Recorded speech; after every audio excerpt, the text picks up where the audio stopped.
Dikisahkan di episode sebelumnya, di mana Kartika Sinumpring dan Riung Samudra yang menyusup ke dalam kota raja guna menemukan orang-orang yang masih setia kepada Raja Jayanegara.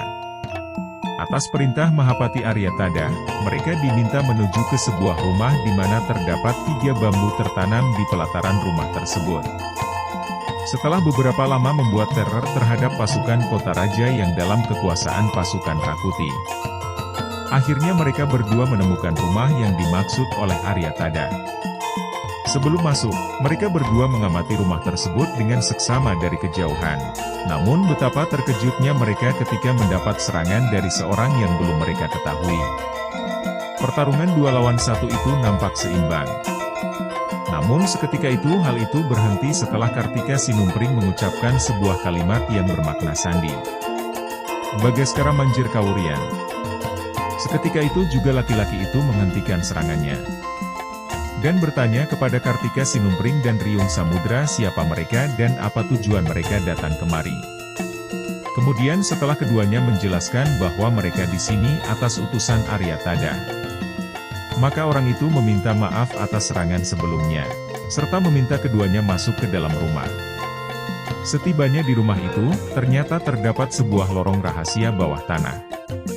Setelah ketiganya masuk, betapa terkejutnya Kartika Sinumpring dan Riung Samudra melihat sosok yang dia kenali berada di situ. Dimulai oleh Sindu Suramarta, Hayam Talun, Panji Wiragati dan Brajalama di mana mereka adalah merupakan salah seorang senopati di bawah pimpinan Aryatada. Ternyata mereka selamat dari peristiwa Pralaya Majapahit. Dilanjut dengan keberadaan Galuh Gong, Liman Prawono, dan Aji Japanan yang merupakan pejabat istana. Serta ada pula Sindupati bangsawan kerajaan Majapahit di kota raja. Adapun orang yang menyerang mereka memperkenalkan dirinya sebagai Gajah Sari. Dirinya merupakan senopati kepercayaan Rayuyu, yang bertugas mengali informasi karena memang Aryatada telah memperkirakan tindakan makar oleh Rakuti. Serta Gajah Sari juga yang banyak menyelamatkan pelarian Jayanegara dan Gajah Mada dengan informasinya sehingga terselamatkan dari peristiwa berdarah di Mojo Agung. Sempat tidak mempercayai Gajah Sari, Kartika Sinumpring mendebat dan bertanya seakan memojokkan dirinya. Belajar dari pengalaman bisa saja Gajah Sari merupakan telik sandi Dharma Putra. Namun seketika perdebatan itu berhenti, ketika sosok lelaki masuk ke ruangan mereka, setelah membuka tudungnya. Ternyata dia adalah Aryatada yang karena khawatir akan keadaan Kartika Sinumpring dan Riung Samudra akhirnya memutuskan datang ke kota raja dan tidak ada yang mengira mereka semua bertemu di situ. Setelah itu Aryatada menanyakan kondisi istana serta adakah telik sandi Rakuti yang masuk ke dalam Bayangkara telah dapat diketahui oleh Gajah Sari. Gajah Sari pun memberikan laporannya, bahwa Bayangkara yang sering menjumpai Rapangsa sebelum kejadian Pralaya adalah Singaprapen dan Panji Sabrang. Namun Gajah Sari sendiri masih belum mengetahui apakah memang benar keduanya adalah utusan Rakuti atau bukan. Mereka yang belum tahu Singaprapen telah tewas, menaruh kekhawatiran terhadap Gajah Mada dan Jayanegara. Namun karena Gajah Sari mengatakan bahwa sampai saat ini Rakuti tidak pernah mendapatkan kabar dari telik sandinya, hal itu membuat Kartika Sinumpring memiliki sebuah rencana. Rencananya mereka akan melakukan umpan kepada Rakuti, melalui Gajah Sari.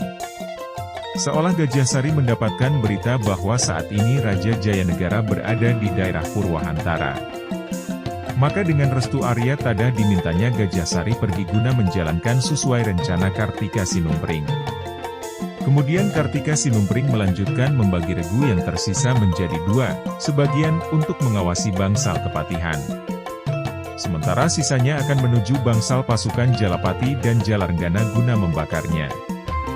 Beberapa di antaranya nampak terperanjat mendengar rencana Kartika Sinumpring, mengingat jumlah mereka yang sangat sedikit akan sangat bahaya jika berhadapan langsung dan masuk ke markas pasukan segelar semapan tersebut.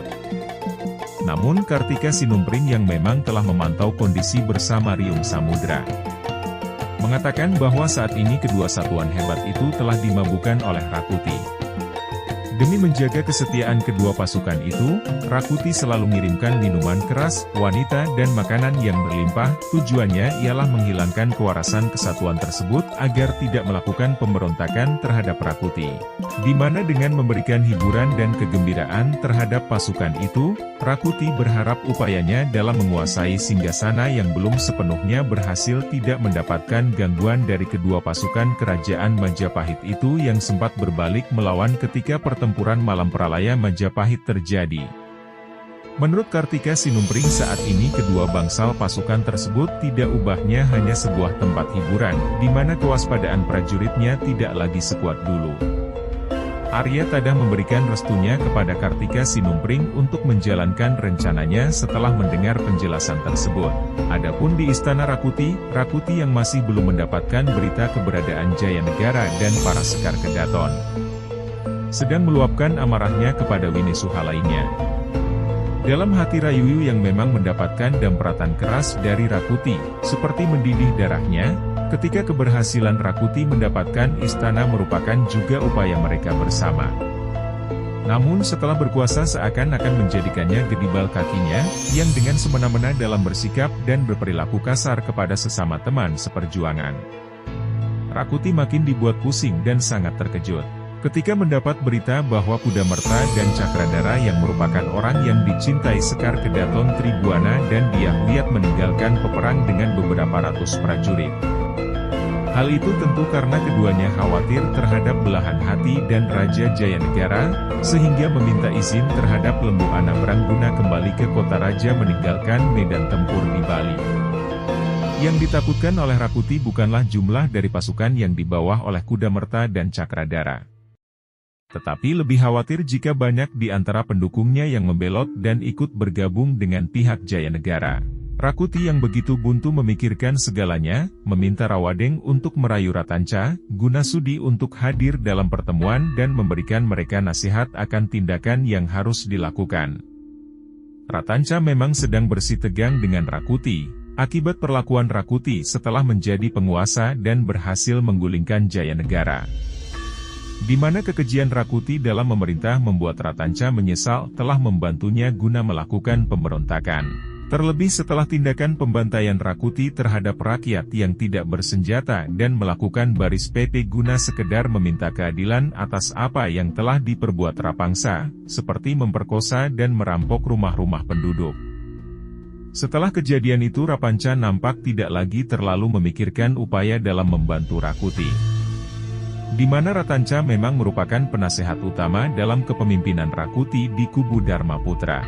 Pengalaman serta kemampuannya berpikir jernih dan usianya yang paling tua dari para Winesuha lainnya membuatnya lebih bijak dan banyak memberikan kontribusi pemikiran selayaknya penasehat kerajaan.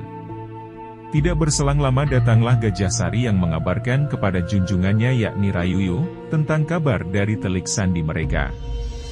Para Winesuha yang tidak mengetahui itu hanyalah siasat Kartika Sinumpring, lantas mempercayai Gajahsari. Dan segera Rakuti mempersiapkan prajurit guna melakukan pengejaran terhadap Jayanegara.